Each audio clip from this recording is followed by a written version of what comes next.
Shalom, saudara-saudaraku yang dikasihi Tuhan.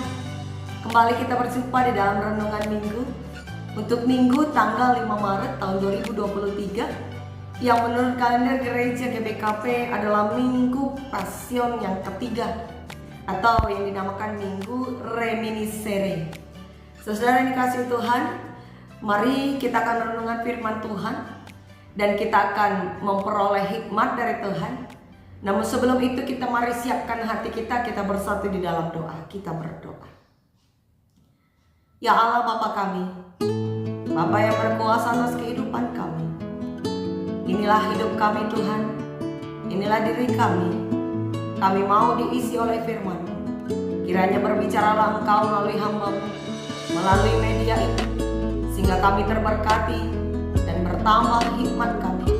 Semakin mampu kami menggunakan iman kami dalam menghadapi setiap tantangan dan penderitaan hidup.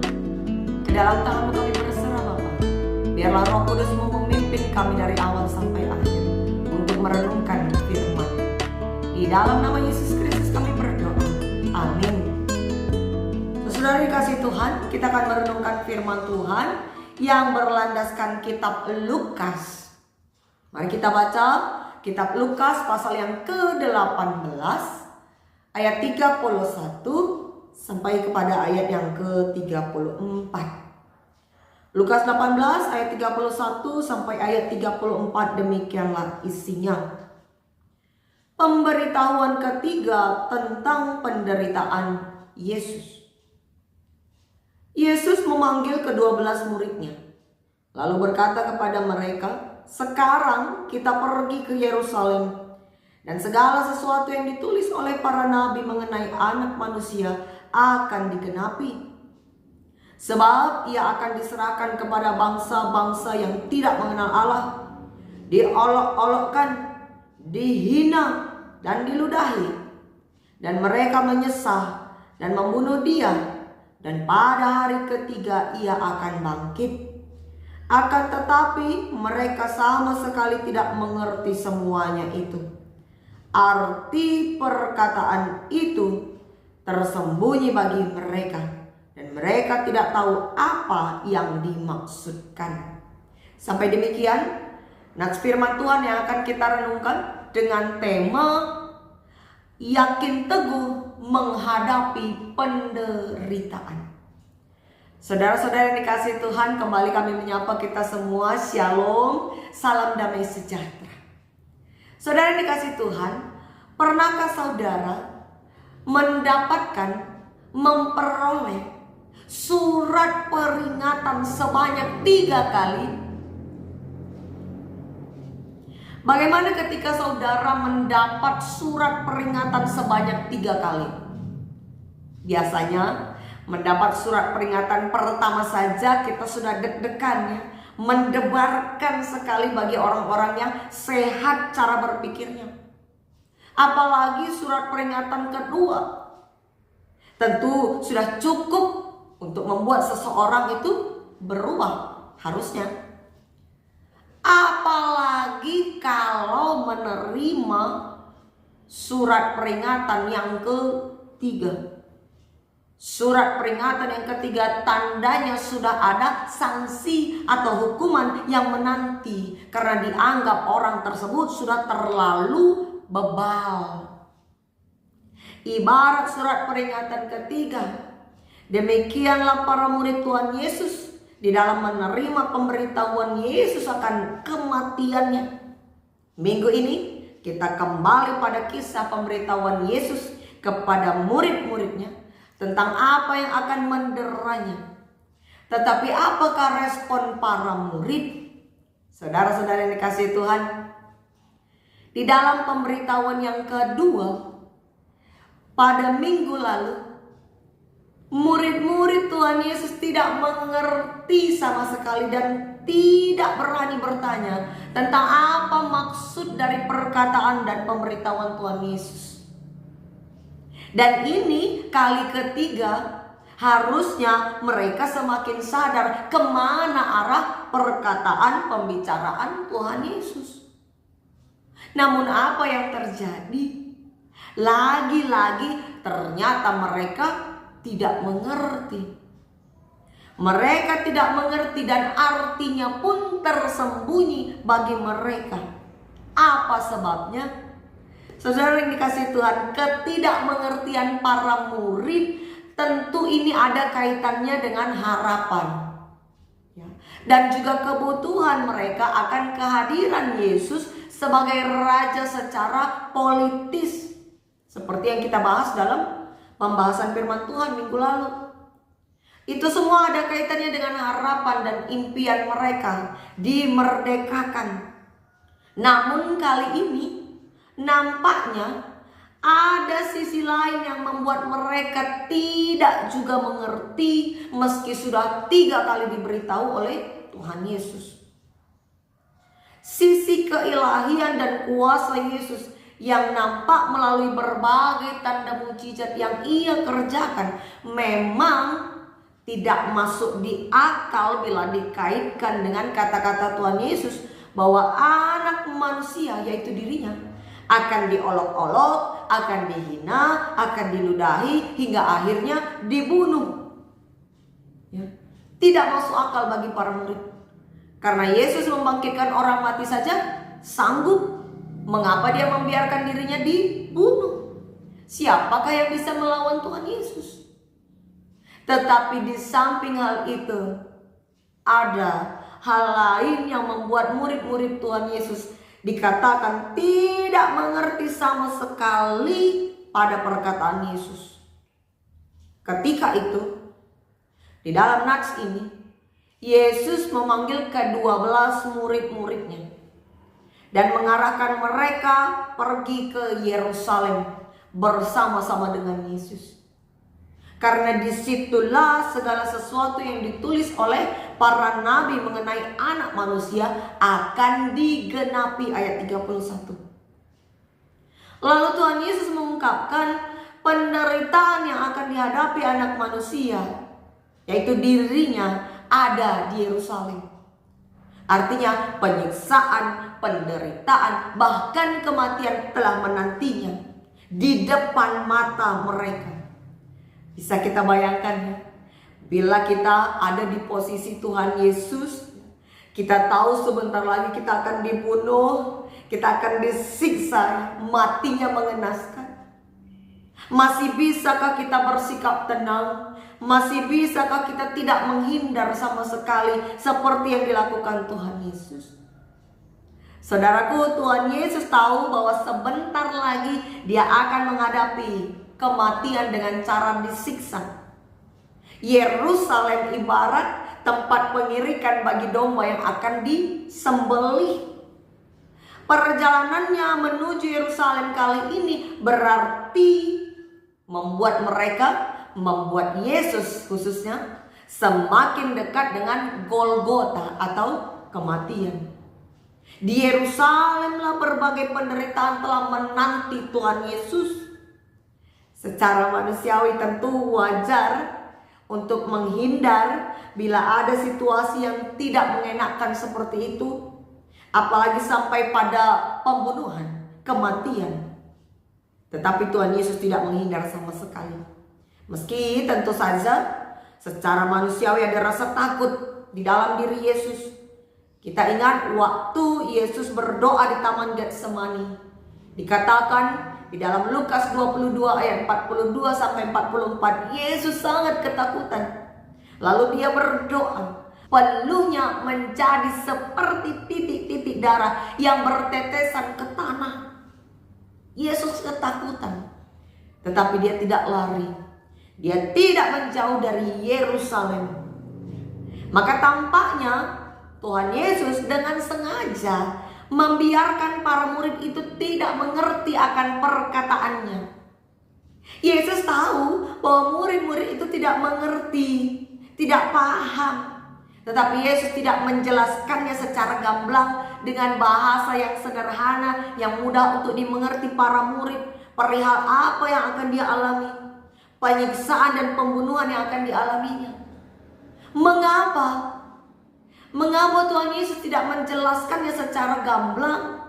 Karena Tuhan Yesus tidak menginginkan para murid ketakutan, bahkan melawan atau berusaha untuk menghindar.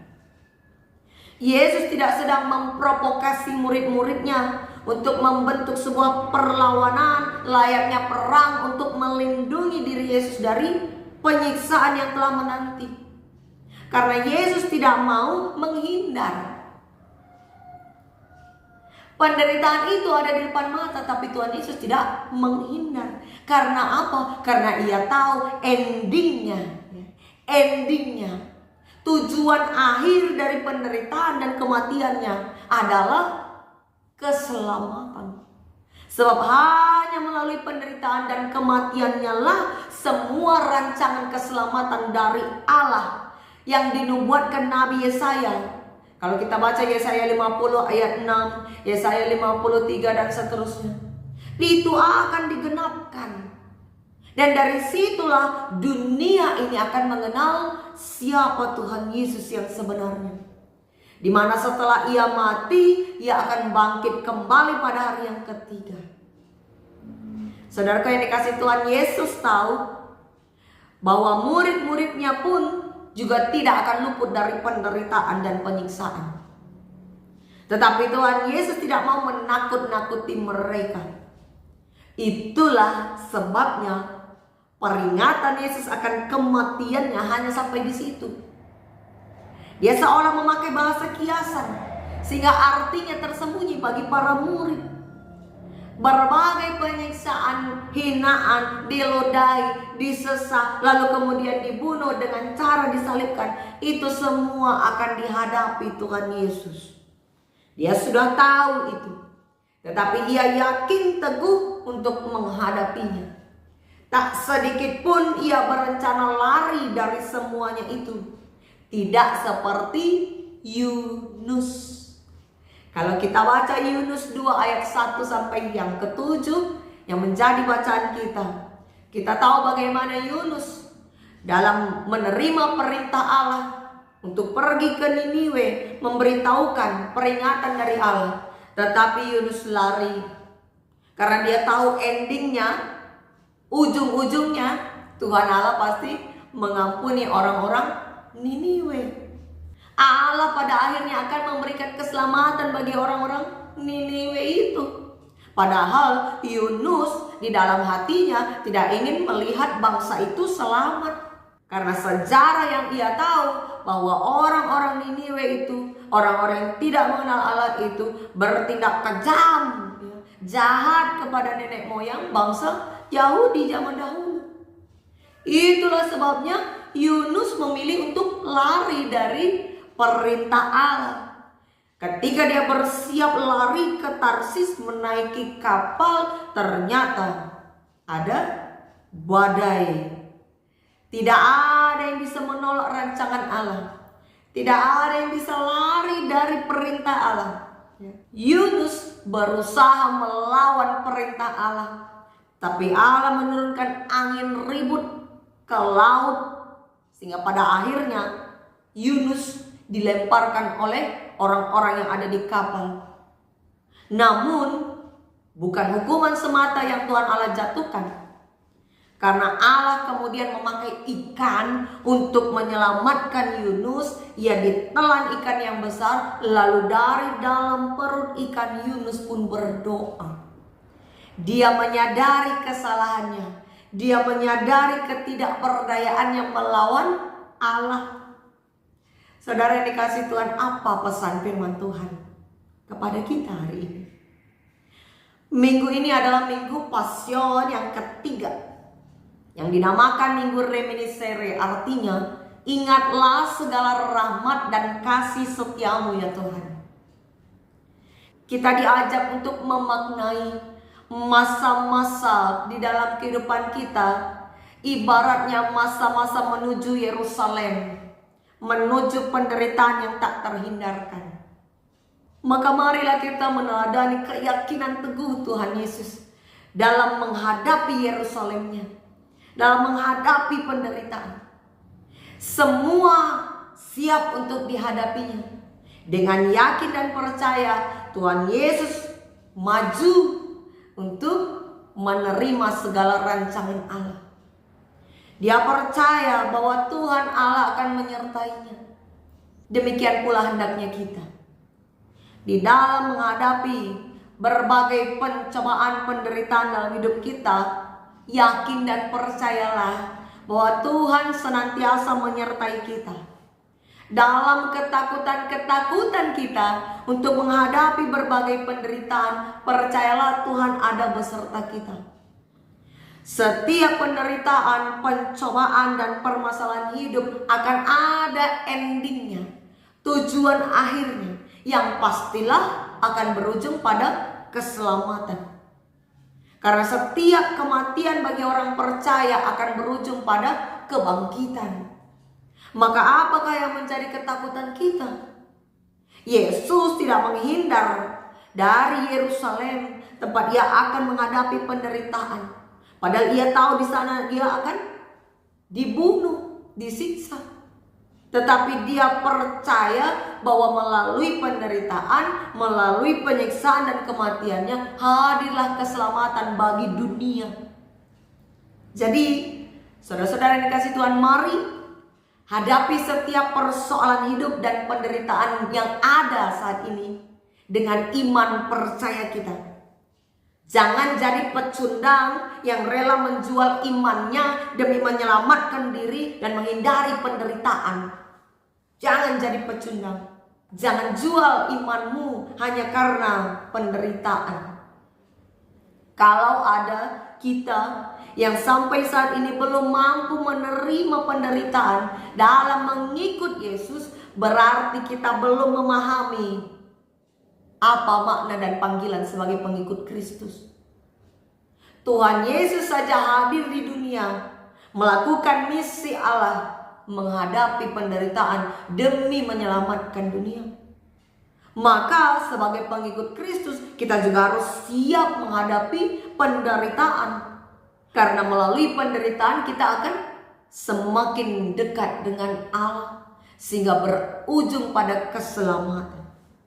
Sebagai pengikut Kristus, mari bersiaplah untuk menghadapi setiap permasalahan tantangan hidup dengan iman percaya kita. Sebagaimana Tuhan Yesus yang tidak ragu-ragu terus melangkah menuju Yerusalem, meneruskan misi Allah, maka mari kita juga demikian. Misi pengikut Kristus adalah menjadi terang bagi dunia ini, menjadi teladan meski tentu ada banyak tantangan, musuh, godaan yang akan menerpa. Mungkin ada dari kita saat ini sedang menghadapi penderitaan yang berat, baik secara ekonomi, melalui pekerjaan, sakit penyakit, rumah tangga, dan sebagainya. Tidak ada orang yang hidupnya terlepas dari persoalan dan penderitaan. Susah senang, sakit sehat, suka duka, itu akan senantiasa menjadi bagian kehidupan kita. Maka mari kita kuatkan iman kita, berdoa, merendahkan diri di hadapan Tuhan Allah seperti yang dilakukan oleh Yunus, dan setialah di dalam prosesnya. Proses Tuhan berbeda dengan proses yang kita pikirkan. Proses Tuhan adalah proses yang membawa kita menuju pada iman teguh dan keselamatan. Maka percayalah Tuhan tetap memperhatikan umatnya, dan rahmat serta kasih setianya akan senantiasa menyertai kita. Maka melangkahlah dengan iman. Kiranya Tuhan Yesus memberkati dan memampukan kita melakukan firman-Nya. Amin. Mari kita berdoa. Ya Tuhan Allah Bapa kami mengucap syukur Tuhan bahwa Tuhan senantiasa menyertai kami. Ajar kami Bapa untuk menjadi orang-orang yang teguh di dalam iman. Mampukan kami menghadapi segala pencobaan dan penderitaan hidup dengan tidak menjual iman kami, tetapi dengan semakin mendekatkan diri kepada Tuhan, kami memperoleh iman yang teguh dan kami bisa menggapai keselamatan yang telah Tuhan sediakan. Kepadamu kami berserah Tuhan. Apapun persoalan hidup yang sedang kami hadapi saat ini, biarlah kuasa dan kasih Tuhan nyata di hadapan kami. Ke dalam tangan-Mu kami berserah. Di dalam nama Yesus kami berdoa. Amin.